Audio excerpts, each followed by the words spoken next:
Hey everybody, welcome back to the channel. My name is Todd Coons and I appreciate each and every one of you for stopping by and watching this video. I want to do something a little bit different today. I'm going to replay a video that I made about 3 years ago.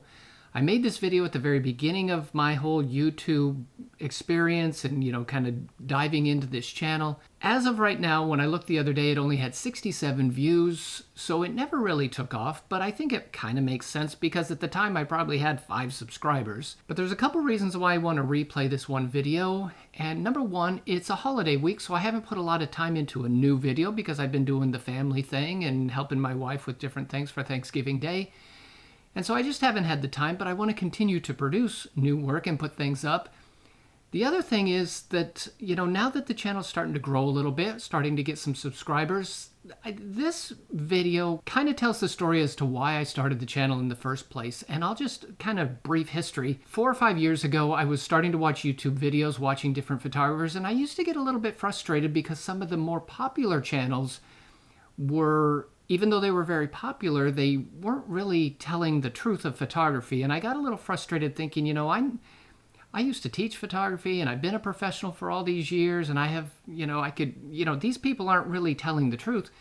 But I got convicted that I didn't have a channel. So I started my channel thinking I'm going to teach what I know and share my experiences. And so this particular video that I'm going to replay kind of pokes fun at those people that were, although very successful, really didn't know what they were talking about. Now I have to apologize from the beginning. As I say on this channel all the time, I'm really not a video guy, so my editing skills and my video skills are not great.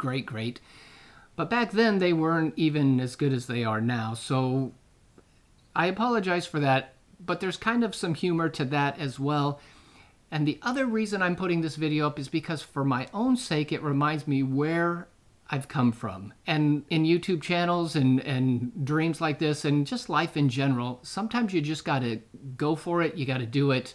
You got to put forth the effort. Even though it's maybe a project or a dream that's bigger than you just got to go. So this kind of reminds me of where I came from and where I'm at now, and kind of pushes me to continue on and know, I've got a vision of where I want this to be in the future. But let me know what you think. If replaying some old videos that were maybe some of my favorites but didn't get a lot of views is a good idea, if you like that. I know there's a few people out there that have been watching from the very beginning and they were one of those 67 views, and I appreciate you guys being around for all these years.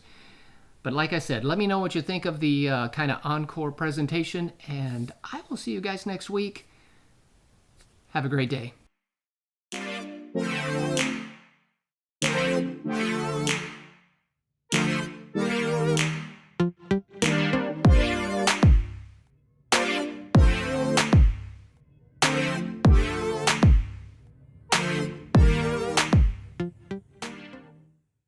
Hey guys, want to do something a little bit different today. I want to talk about the 5 mistakes to avoid in photography. Now I know everybody that has a photography channel on YouTube does something similar to this, but I guarantee you my list is going to be different. Okay, mistake number 1. When we're talking about sensitivity to light with your digital sensor, it is called ISO. It's not a word. It's never been a word. Nobody in the industry of any stature whatsoever calls it a word. Now I know immediately some people's red flags go up and say, hey, I know so-and-so, they're a professional. I know so-and-so that says it as a word. Listen, I've been in the industry for over 30 years professionally, and nobody has ever said it as a word. It is ISO.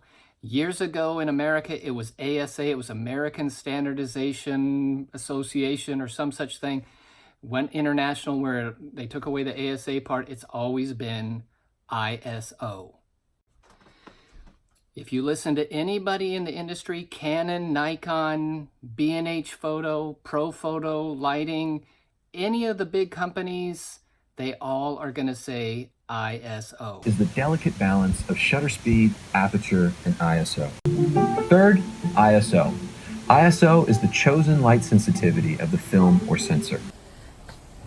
In this tutorial, we'll be defining aperture, ISO, and shutter speed, which are the backbone of any photographer's knowledge. Or even at a low ISO, it's bright out here. Now I know there are some people out there on the internet who have come up with some website, some Greek word, some indication or some explanation of how you're supposed to say it as a word. I don't care. Like I said, the industry has never said it as a word. We've always said it as letters. Is it possible to fully understand what ISO is, even if you say it as a word? Of course. Of course. You could completely understand it, know how to use it, know how to make the most of it in your photography. You may understand it, you just sound stupid. Let me say it like this. There is a basketball team in Boston known as the Boston Celtics. Now, the Boston Celtics have been around forever. They're one of the greatest basketball teams of all time. They've won numerous world championships, and some of the best players in the game have come from Boston. And if you can believe the internet, the Boston Celtics started in 1946. It looks like they've won 20 championships or more. One of the greatest. Ugliest uniforms, greatest basketball team. Now, even with all the rich history of the Boston Celtics, I'm sure that I could get online and find out that the correct pronunciation for the word Celtic is actually Celtic. But I dare you to go into a sports bar in New England and say, hey, give me some beer and nachos. I'm here for the Celtic game. My point for mistake number one is this. If you want to sound like you know what you're talking about, don't say things wrong. Don't buck the trend of what the industry has said for literally decades and decades. It's ISO. Mistake number two. Mistake number two has to do with depth of field. Now, I'm not going to get into what depth of field is. I think we all know what depth of field is. But I see this trend on the internet these days that only shallow depth of field photographs have a professional look to them, which is completely false. Now, shallow depth of field is great, but there are certainly professional photographs and applications that require a great deal of depth of field. Architectural photography, landscape photography comes to mind. Those are images that you probably want the foreground and the background to be as sharp as possible. So anybody that says that depth of field needs to be shallow in order to obtain a professional look, don't buy that. And while I'm on the subject of depth of field, there's another trendy word that's going around the internet right now, and that's bokeh. Now, bokeh is a legitimate word, and it's great. I get it. But don't get trapped into always thinking that if I have this trendy word to use in a sentence that I sound like I know what I'm talking about. Bokeh's great, but you don't always need to have bokeh or, these creamy, soft depth, shallow depth of field backgrounds. Whatever. I mean, if you're filming a Hallmark movie, it's perfect. Okay, mistake number three. Mistake number three that I see people making is the lens shade. Now, everybody loves a lens shade. Lens shades are great for reducing lens flare and controlling the amount of light that's hitting the front of your lens. The issue or the mistake that I see is everybody using it backwards. Now, you can put them on backwards usually because, for storage purposes, we're able to put it on backwards so it fits in our camera bag. But to walk around with it backwards like this looks stupid. And everybody knows that in photography, image is everything. Image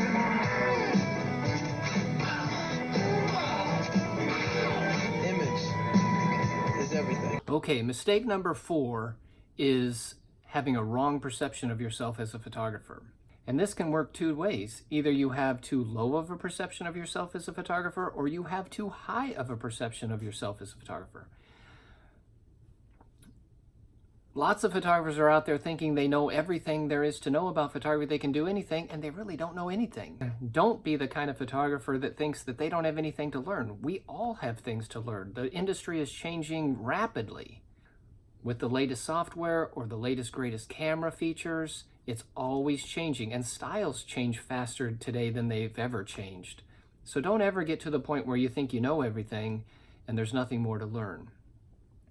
Or maybe you have too low of a perception of yourself as a photographer. I've known a lot of students over the years that, had this attitude of, I really don't know that much, I'm not that good, and they're really actually pretty good photographers. Be willing to step out and take a chance. Be willing to take a chance and put yourself out there. You're probably better than you think you are. So be willing to show yourself as a photographer, let people see your work, but don't ever get to a place where you're too arrogant that you can't be learning.